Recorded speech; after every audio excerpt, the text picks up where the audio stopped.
गुरु रूप सत्संग जियो कुछ समय गुरु इतिहास के साथ जुड़ सकें। भाई साहब कह रहे थे कि 1.5 घंटा सेवा निभाएंगे। मैं एक जगह कथा करने गया तो उन्होंने 15 मिनट टाइम दिया मुझे, तो मैंने कहा ये तो बहुत कम है टाइम, थोड़ा ज़्यादा दो। अगली बार कहते हैं 2 घंटे कथा करेंगे, तो मैंने कहा ये तो बहुत ज़्यादा है टाइम, इतनी देर नहीं बोल सकता। तो वो कहते हैं इन ज्ञानी लोगों का भी पता नहीं चलता है, कम टाइम दो तो भी परेशानी है, ज़्यादा दो तो भी परेशानी है। तो जितना समय बख्शिश हुआ है कोशिश करेंगे सतगुरु सच्चे पातशाह मुझे तौफीक बख्शिश करें। आओ इतिहास के साथ जुड़ सकें उससे पहले 10वें पातशाह की बख्शिश की हुई पावन पवित्र फतेह सनिमन परवान करनी। वाहिगुरु जी का खालसा वाहिगुरु जी की फतेह। कल आपने श्रवण किया हिंदुस्तान के जो लोग थे वो बहुत कमज़ोर हो चुके थे, क्योंकि मुगलों का राज रहा। हिंदुस्तान के लोग ऐश परस्ती में मस्त हुआ थे, इसलिए वो शस्त्र उठाना भूल गए। जब दुश्मन आता है तो फिर अगर पहले से तैयारी ना की हो तो फिर जीतना बहुत मुश्किल है, फिर हार निश्चित हो जाती है। तैयारी कुछ थी नहीं। हिंदुस्तान के लोगों के ऊपर 750 साल तक मुगलों ने राज किया है। 750 साल तक, बल्कि कुछ विद्वान इससे भी ज़्यादा लिखते हैं। वो इतने सालों तक जब गुलामी हिंदुस्तान के लोगों में रही तो जैसे गुलामी कबूल कर ली इन्होंने, मैं ठीक है। इस्लाम कबूल करने में अपना फ़क्र समझने लग गए थे। वे इस्लाम कबूल करेंगे, जो दुख तकलीफ़ है, जो परेशानियां हैं, उससे हमें निजात मिल जाएगी। तो अपने आप ही इस्लाम धर्म को कबूल करने लगे थे। बड़ी दर्दनाक हालत थी हिंदुस्तान की। 22 धार के जो राजा थे, गुरु हरगोबिंद साहब सच्चे पातशाह जी इनको ग्वालियर के किले से छुड़वा कर लाए थे। जो 22 धार के राजा थे ना, उनमें से बहुत सारे ऐसे थे जिनको गुरु हरगोबिंद साहब जी मौत के मुंह से निकाल कर लाए थे, क्योंकि वहाँ कैद होने का मतलब है कि जिंदा बाहर नहीं आ सकते। लेकिन गुरु हरगोबिंद साहब सच्चे पातशाह जी उनको बाहर लेकर आए थे। चाहे गुरु ने इनको मौत के मुंह से निकाला था, पर फिर भी इन्होंने गुरु के साथ धोखा किया। गुरु तेग बहादुर साहब महाराज जिस वक्त दिल्ली गए थे तिलक जंजू की रखवाली करने के लिए, रक्षा करने के लिए, तो औरंगजेब ने गुरु तेग बहादुर साहब से कहा था कि जिन लोगों के लिए आप कुर्बान होने जा रहे हैं, मेरा अनुभव ऐसा कहता है कि ये एक दिन आपको धोखा देंगे। क्योंकि औरंगजेब भी कोई मामूली इंसान नहीं था, पढ़ा लिखा बहुत बड़ा राजनीतिक था वो। तो उसने कह दिया कि मेरा अनुभव कहता है कि ये लोग एक दिन आपको धोखा देंगे। और 22 धार के राजा, जिनमें से बहुत सारे लोगों को गुरु हरगोबिंद साहब सच्चे पातशाह जी छुड़वा कर लाए थे, गुरु का एहसान मानने के बजाय गुरु के खिलाफ हो गए हैं। रोजाना औरंगजेब को चिट्ठियां लिखते थे कि तेरा ताज और बाज दोनों खतरे में हैं। अगर गुरु को रोका नहीं गया तो फिर एक दिन ऐसा आ जाएगा तेरे हाथ से तब तो ताज निकल जाएगा। तो इनकी कुछ चिट्ठियां कुछ गुरु गोविंद सिंह महाराज सच्चे पातशाह की बढ़ती हुई ताकत से मुगल जो थे वो सब परेशान थे, क्योंकि सिखों के अंदर एक ऐसी सदगुरु सच्चे पातशाह जी ने ताकत भर दी थी कि 1.25 लाख से एक लड़ने के लिए तैयार हो जाता था। बहुत सारी जंगें हुई जिसमें गुरु गोविंद सिंह महाराज की जीत हुई है। गुरु गोविंद सिंह महाराज ने औरंगजेब के किसी भी फरमान को मानने से इनकार कर दिया था। कल आपने श्रवण किया, तकरीबन कोई 10 लाख फौज गिनी जाती है, क्योंकि गुरु गोविंद सिंह महाराज ने खुद लिखा है कि गुर सनह चिकारे कुनद चिहल नर की दहलक बरायत बरो बेखबर। 10 लाख की फौज और मुट्ठी भर सिख क्या कर सकते हैं? कई लोग शक करते हैं कि इतनी फौज कहां से आ गई, 10 लाख की फौज। औरंगजेब ने कई तरीकों से गुरु गोविंद सिंह महाराज को जीतने की कोशिश की उसने, लेकिन कोई बात बनी नहीं उसकी। आखिर इसने क्रोध में आकर पूरे हिंदुस्तान के अंदर जहां जहां भी औरंगजेब का राज चलता था सभी को हुक्म दिया कि अपनी फौज लेकर पहुंचो, सभी को, जिसमें मुगल फौजें थी और जो रजवाड़े थे उनकी फौजें थी, फिर बहुत सारे इसके अंदर गुजर रंगड़ और बहुत सारे लुटेरे थे उसके अंदर, जिनका जंग से कोई लेना देना नहीं, ना वो मुगलों की तरफ थे ना वो सिखों की तरफ थे। उनका काम था सिर्फ लड़ना और लूट मार करना। जो भी लूट का माल आए उसको आपस में बांट लेते थे, उनको कहते थे लुटेरे। वो भी इस जंग में शामिल हो गए हैं। घेरा डाल के रखा अनंतपुर साहब को। अंदर के हालात बहुत खराब हुए। सिखों की हालत ऐसी हो गई कि शरीर के ऊपर जितना मांस था ना वो सब जैसे झड़ गया और शरीर सिर्फ हड्डियों का पिंजर रह गया है। रोजाना किसी न किसी की मौत हो जाती है, क्योंकि खाने के लिए भोजन नहीं है। जिस रास्ते से पानी आता था किले के अंदर, मुगलों ने उस रास्ते को भी बंद कर दिया और किले के अंदर पानी आना बंद हो गया है। कुछ शूरवीर माताएं थी जो बाहर जाकर और पानी लेकर आती थी, उस पानी से अंदर सिखों का गुजारा चलता था। हालात बहुत सख्त थे। इतिहास कहता है कि 4 सिख अगर बाहर निकलते थे तो 2 ही अंदर पहुंचते थे, 2 बाहर शहीद हो जाते थे। और वो जो 2 अंदर पहुंचते थे वो कुछ खाने पीने का सामान बाहर से लूट कर अंदर ले जाते थे, उससे फिर कुछ दिन उनके निकल जाते थे। समा ऐसा था कि एक मुट्ठी चने खाकर सिखों को गुजारा करना पड़ता था। कई बार तो वो भी नसीब नहीं होते थे।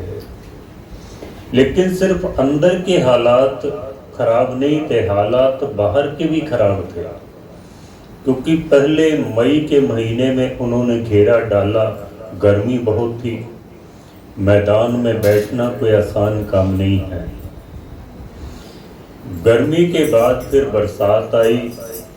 बरसात के मौसम में भी मैदानी इलाकों में बैठना कोई आसान काम नहीं था। फिर बरसात के बाद सर्दी का मौसम आया। सर्दियों में भी रात के समय में मैदानी इलाकों में बैठना कोई आसान काम नहीं था। जितनी परेशानी अंदर थी उतनी बाहर था। लेकिन बाहर वालों के पास साधन मौजूद थे, खाने पीने की कोई कमी नहीं थी। रोज़ाना उनके पास कुछ ना कुछ नया सामान पहुंच जाता था। पहनने के लिए कपड़ों की कोई कमी नहीं थी, खाने पीने की किसी तरह की कोई कमी नहीं थी, बस मौसम की मार थी। लेकिन खर्चा तो रोज था उनका भी। अंदर जब सिखों ने गुरु गोबिंद सिंह महाराज से कहा कि सतगुरु जी किला छोड़ देना चाहिए, महाराज ने कहा कुछ समय और इंतज़ार करो, अकाल पुरख वाहिगुरु कोई ना कोई मदद जरूर भेजेंगे वो, आप थोड़ा इंतज़ार करो। पर कुछ सिख जो दुख और भूख को बर्दाश्त नहीं कर सके, उन्होंने कहा सतगुरु अगर आप नहीं जाते तो फिर हम जाएंगे बाहर, यहाँ भूख से मरने से अच्छा है कि बाहर जाके मर जाएं। तो महाराज ने कह दिया कि अगर जाना चाहते हो तो लिख कर दे दो, आप हमारे गुरु नहीं और हम आपके सिख नहीं हैं। सतगुरु ने सोचा होगा कि अगर ऐसा लिख दें, कह दूंगा, तो हो सकता है सिख इतनी बड़ी बात ना कर सकें। वो भाई गुरु को लिख दें भी तो मेरा गुरु नहीं है, मैं तेरा सिख नहीं हूँ। पर उनकी हिम्मत इतनी बढ़ गई कि उन्होंने लिख के दे दिया कि आप हमारे गुरु नहीं हैं और हम आपके सिख नहीं हैं। उसको कहते हैं बेदावा लिख देना। सिख बाहर निकल गए हैं।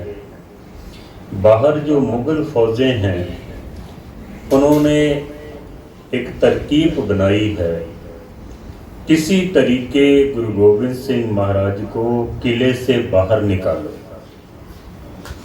क्योंकि जब तक ये किले के अंदर हैं हम इनका कुछ नहीं बिगाड़ सकते। 8 महीने बैठे रहे पर गुरु का बाल भी बांका नहीं कर सके कोई। और सतगुरु जी किला छोड़ना नहीं चाहते थे, क्योंकि अनंतपुर साहब का जो किला है वो ऊंचाई के ऊपर है, बाकी जो दुश्मन है वो नीचे हैं। महाराज चाहते हैं कि जब तक हम ऊंचाई पर बैठे हैं तब तक हम सुरक्षित हैं। जब हम ऊंचाई को छोड़ देंगे ना तो फिर हमें कोई भी परास्त कर सकता है, कोई भी हरा सकता है।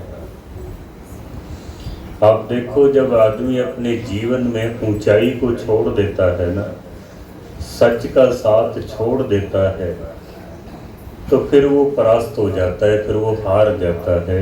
उसको दुनिया का कोई भी विकार फिर उसको हरा देता है। जब तक हमारा जीवन ऊंचा है तब तक हम सुरक्षित हैं।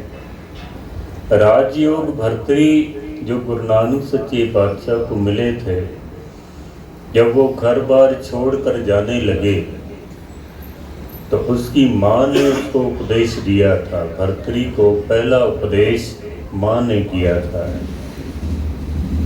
3 बातें कही थी कि भर्तृ तुम जा तो रहे हो, पर एक बात का ख्याल रखना कि मेरी 3 बातें हैं, इसको पल्ले बांध लो आप।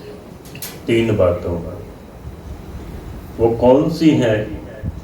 तो माँ ने कहा कि किसी मजबूत किले के अंदर रहना, किसी मजबूत किले के अंदर रहना, 36 प्रकार के भोजन खाना और मखमली बिस्तर के ऊपर सोना। 3 बातें कही। कहते भर्तृ बड़ी जोर से हंसने लग गए और उन्होंने कहा माँ तू भी अनहोनी बातें करती है, ये सब चीज़ें तो मैं यहाँ छोड़ कर जा रहा हूँ, जंगल में जा रहा हूँ जोगी बनने के लिए। वहाँ कौन सा किला मिलेगा, वहाँ कौन सा भोजन 36 प्रकार का मिलेगा, वहाँ कौन से बिस्तर लगा के रखें जो मैं मखमली बिस्तर पर सोऊंगा। माँ ने कहा तू मेरी बात को समझा नहीं है। किसी मजबूत किले के अंदर रहना। वो किला कौन सा है? माँ ने कहा सत्संगत रूपी किले के अंदर रहना। जब तक तू सत्संगियों की संगत में रहेगा तब तक तेरा कोई भी विकार कुछ बिगाड़ नहीं सकता है तेरा। गुरबाणी में इसीलिए सत्संगत की व्याख्या बहुत ज़्यादा है। गुरु अर्जन देव महाराज कहते हैं मेरे माधो जी सत्संगत मिले सो तरिया, गुरु प्रसाद परम पद पाया सोके काष्ट हरिया। गुरु रामदास महाराज कहते हैं कि जो सतगुरु शरण संगत नहीं आए त्रिग जीवे त्रिग जीवास। जो सत्संगत में नहीं आता है उसका जीवन धिक्कार योग है। ये जो धिक्कार शब्द है ना, ये समझो कि बहुत बड़ी एक गाली है।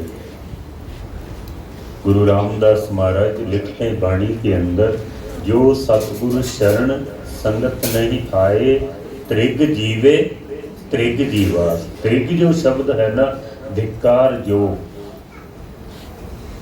कहते हैं कि अगर किसी को एक बार कह दें कि फिटे मुंह, पंजाबी में कहते हैं, शायद आप भी बोलते हो, फिटे मुंह बहुत बड़ी गाल है, ये गाली है। फिटे मुंह का मतलब होता है कि इसका मुंह फट जाए, इसके मुंह पर कोड़ हो जाए, इतनी बड़ी गाली है। पर किसी को 100 बार कहना हो फिटे मुंह तो उसको एक बार कह दो कि लानत है तुझे, बराबर हो जाता है। 100 बार किसी को कहना फिटे मुंह, एक बार कह दो लानत है।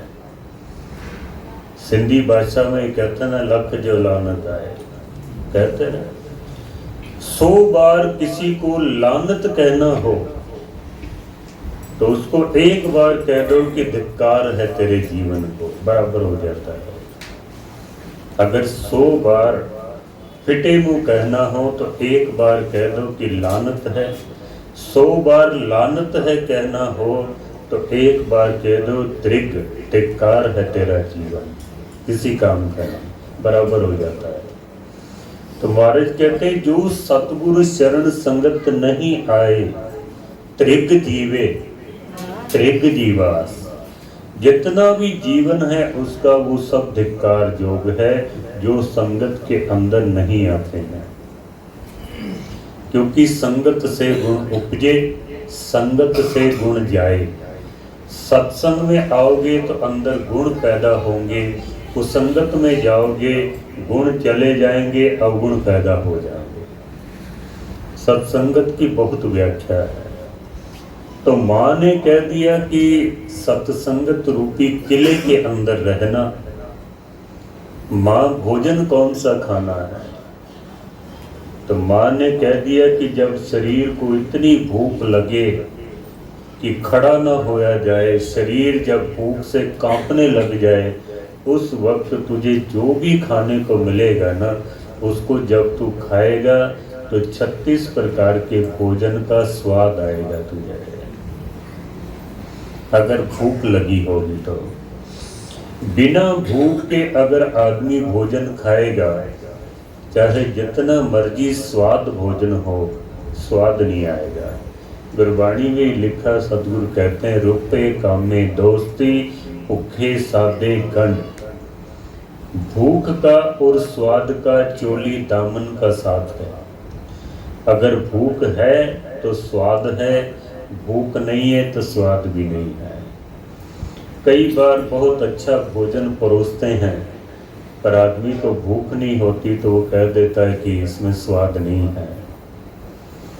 पर्थनी ने उदयपुर के राणी से भी कह दिया था कि तू 36 प्रकार का भोजन खाता है, तुझे इतना स्वाद नहीं आता होगा जितना स्वाद मुझे सत्तू घोल कर पीने में इतना स्वाद आता है, कह दिया था पर्थनी ने। तो 36 प्रकार के भोजन क्या है? जब भूख लगी हो तो खाना, वरना नहीं। माँ फिर बिस्तर कौन सा? तो माँ ने कह दिया कि जब शरीर को बहुत ज़्यादा नींद आ जाए और शरीर बैठ ना सके, खड़ा ना हो सके, उस वक्त जब तू पत्थर के ऊपर भी अगर सोएगा ना तो नींद ऐसी आएगी जैसे किसी मखमली बिस्तर के ऊपर सोए हुए हैं। कभी आप देखो, ये जो सड़कों पर मजदूरों के बच्चे होते हैं ना, या मजदूर खुद होते हैं, वो रेत के ऊपर ही सो जाते हैं, मिट्टी के ऊपर ही सो जाते हैं। क्यों? बहुत थके हुए होते हैं, नींद आई हुई है, उनको नहीं पता भी हम कहाँ पड़े हैं। एक वो है जो सड़क के किनारे सारी रात सोए रहते हैं, पता ही नहीं चलता।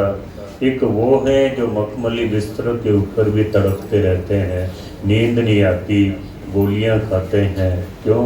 क्योंकि नींद है नहीं, आएगी कहाँ से? तो माँ ने उपदेश दिया था। गुरु गोविंद सिंह महाराज सच्चे पातशाह चाहते हैं कि हम ऊंचाई को ना छोड़ें, पर सिखों ने बड़ी जिद की, महाराज छोड़ना चाहिए।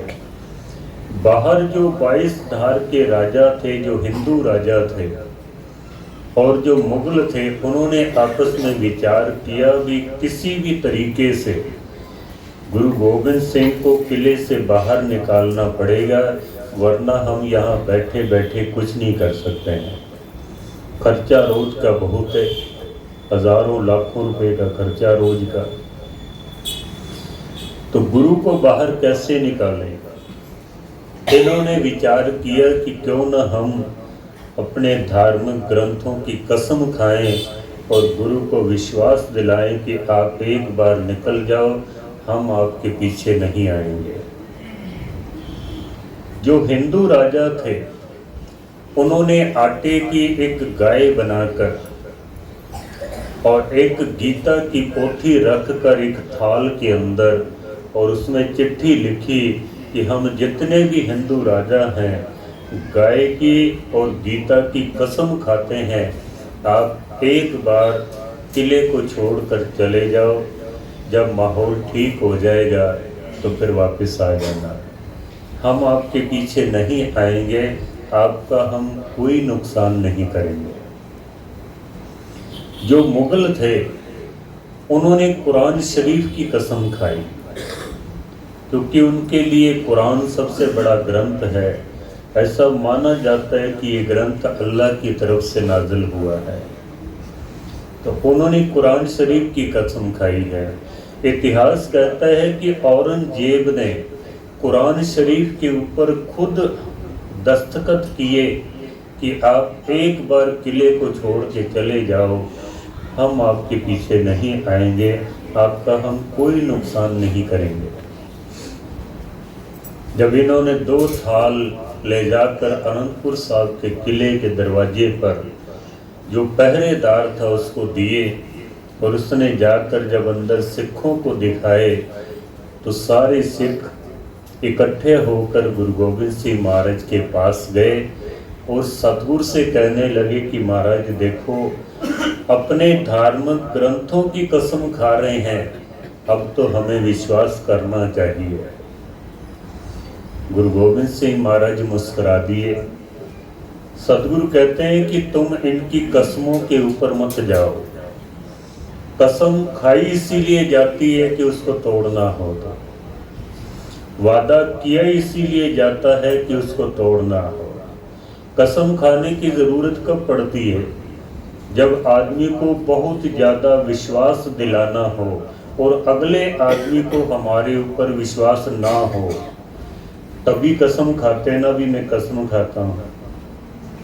सच्चे इंसान को कभी कसम खाने की ज़रूरत नहीं पड़ती है। और आजकल तो कसमें ऐसे खा ली जाती है जैसे नूडल खाते हैं आदमी, बात बात पे कसम उठा लेते हैं और करते क्या हैं? तोड़ते हैं। फिर कसम उठाई इसीलिए है कि ये दगा करेंगे हमारे साथ। महाराज ने कह दिया कि इनकी कसमें जो हैं ये झूठी हैं, क्योंकि गुरु तो अंतर्गामी है, गुरु तो परमेश्वर का रूप है। घट घट के अंतर की जानत, भले बुरे की पीर पछानत। गुरु तो वो है जो हमारा चेहरा देखकर हमारी नीयत को समझ जाता है इसके अंदर क्या है। पर सिखों ने कहा महाराज धार्मिक ग्रंथों की कसम खाना कोई आम बात नहीं है, कितनी बड़ी कसम खा रहे हैं। गुरु गोबिंद सिंह महाराज ने बहुत समझाया लेकिन सिख माने नहीं। सिखों ने कहा महाराज नहीं, ऐसा नहीं हो सकता कि कोई अपने धार्मिक ग्रंथ की कसम खाए और उस कसम को तोड़ दे। महाराज ने कहा अगर देखना चाहते हो तो फिर एक काम करो, अंदर जितना भी टूटा फूटा सामान है सारा इकट्ठा कर। जो भी अंदर फटे पुराने कपड़े थे, फटे पुराने जूते चप्पल और जो पशुओं का मल मूत्र था वो सब इकट्ठा किया एक जगह पर। मरे हुए पशुओं की हड्डियां इकट्ठी की और उनको रेशमी चादरों के अंदर बांध के ना, और महाराज ने कुछ बैलों के ऊपर लाद कर, और सदगुरु ने कहा कि बाहर ऐलान कर दो, पहले हमारा खजाना बाहर जाएगा फिर बाद में हम निकलेंगे। तो जब ये खजाना अंदर से निकला ना, खजाना तो था नहीं, था तो सारा कचरा ही उसके अंदर।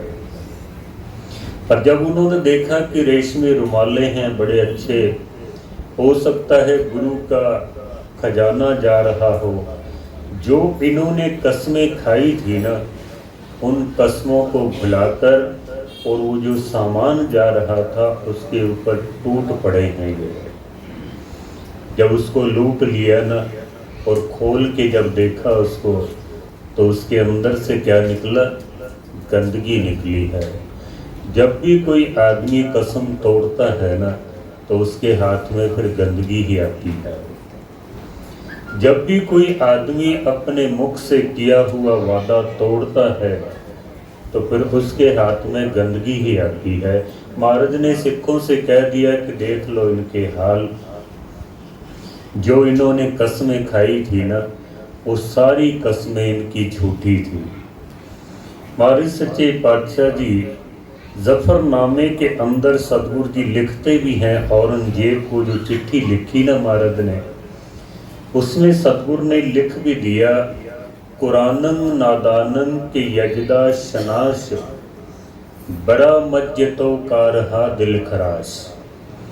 है औरंगजेब, चाहे तू 5 वक्त नमाज पढ़ता है, हर वक्त तेरे हाथ में तस्बीह, तस्बीह माला को कहते हैं, 2 वक्त तू कुरान शरीफ का पाठ भी करता है, जकात भी देता है, जकात दान को कहते हैं, जुम्मे रात को तू जकात भी देता है, पूरा महीना तू रोजे भी रखता है, सारे धार्मिक कर्म तू करता है, पर महाराज कहते हैं कि तेरे दिल के अंदर खराश है, तो दिल का साफ नहीं है। तू जो तू बोलता है वो तू करता नहीं है, जो तू करता है वो तू बोलता नहीं है। सतगुरु जी लिखते हैं, चू कसमे कुरा सद कुनद इख्तियार, मरा कतरे नायद अजो एतबार। अगर तू 100 कस्में भी कुरान की खाए तो गुरु गोबिंद सिंह महाराज कहते हैं एक कतरा यानी कि रंचक मात्र भी मैं तेरे ऊपर विश्वास नहीं कर सकता हूँ।